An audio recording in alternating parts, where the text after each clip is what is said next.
Uh, okay, I'm gonna be reading, a very funny meme, uh, that I just, I need to pull it up! Look, just skip ahead, okay? Jesus, what's wrong with you? Okay, I think I have it pinned somewhere. Uh, uh, uh, here it is.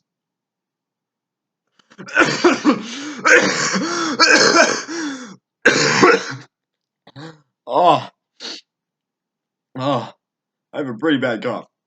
Okay, today I'm going to be reading a meme called November 6th, 2019. The day Skeet snapped.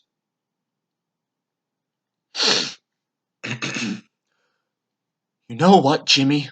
While I can't say that you have never been responsible for helping out the town, you also created or influenced the vast majority of major threats in the first place.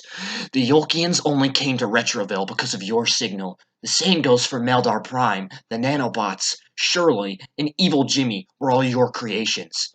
You caused the Ice Age. You created the sentient pants. You made the sick patch. And you turned your teacher into a 50-foot monstrosity. And you injured Santa Claus, almost ruining Christmas.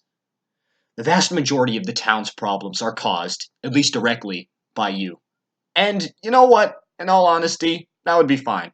You are very intelligent, you almost always do fix it, and in the end, it's extremely unlikely that you won't end up benefiting the world a lot more than you will damage it.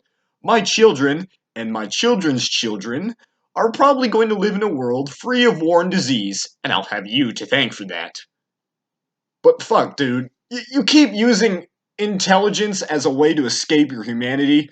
I didn't ask you to say salt because I thought a customer would seriously care or because I was insecure.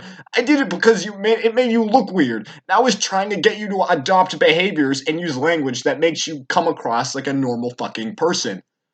Everyone knows that sodium chloride is, but calling it outside of the context of a chemistry class makes you seem like someone who defines themselves solely by their intelligence, which is undeniably who you are. I know that you think that there's nothing wrong with being that person, dude, but there is. Taking your IQ and deciding that it elevates you above the rest of the planet is an awful decision that will lead you to a life filled with misery, alienation, and it will color every interaction you ever have, and it'll make it impossible to ever have friends or real relationships. I'm not saying that you won't have any, but they won't hold any meaning to you, and they won't certainly bring you any happiness. Sure, you'll probably manage a pity fuck or two in your sophomore year of college after giving some drunk girl a jetpack ride, but it'll bring you nothing but emptiness. Maybe you'll eventually abandon women altogether and decide that your one true love is science, while secretly seething inside whenever you see a guy like Nick or Bulby getting married to someone who he really cares about, or someone who cares about him. You'll you'll say I'm exaggerating, but dude, look at how you treat people in your life now. Carl and Sheen, quirks aside, really do see you as a friend, and they go through some serious shit if it meant helping you out of a scrape.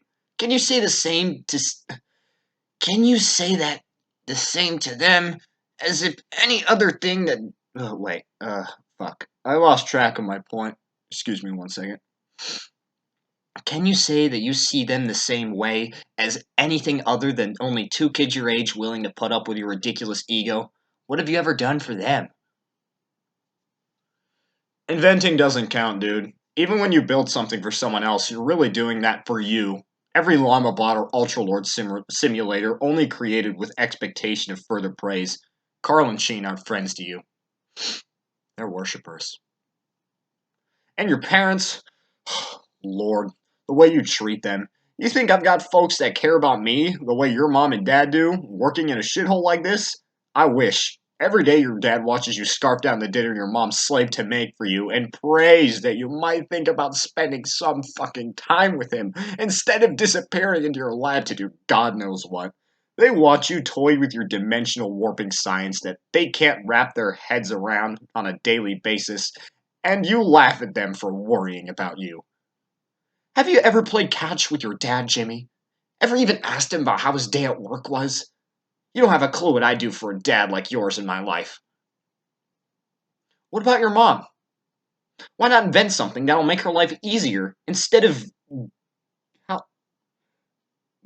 gallivanting around the Bermuda Triangle to play with fucking seaweed? We both know the reason. She would thank you for it. She'd be happy to imagine a version of you that you thought would for an instant about the needs of another person. But she wouldn't call you the greatest thing in the universe, for it like your friends do. And in Neutron's world, whoever doesn't do that might as well not exist. Ignore me if you want. Keep going the way you're going, and I'll see you in 30 years, lugging around 16 Nobel Prizes in your pockets as if they could substitute for a lifetime's worth of human love and interaction. You've always mocked Clematis for his inability to finish what he started, but that man had a wife and a daughter that that tolerated him enough to want to stay with him in his life through everything. And at that rate, and at the rate you're going, I'd be amazed if you could manage the same with Goddard. The rest of Retroville, Jimmy, they'll never be able to do what you do. They'll never be able to invent rockets or solve cold fusion or add three numbers together. But they will find genuine love. They will find genuine friendship. And they will call it salt. And despite everything that you accomplish, you'll only be remembered as nothing more than the man who wouldn't. The man who couldn't, perhaps. Get out, dude. You're fired.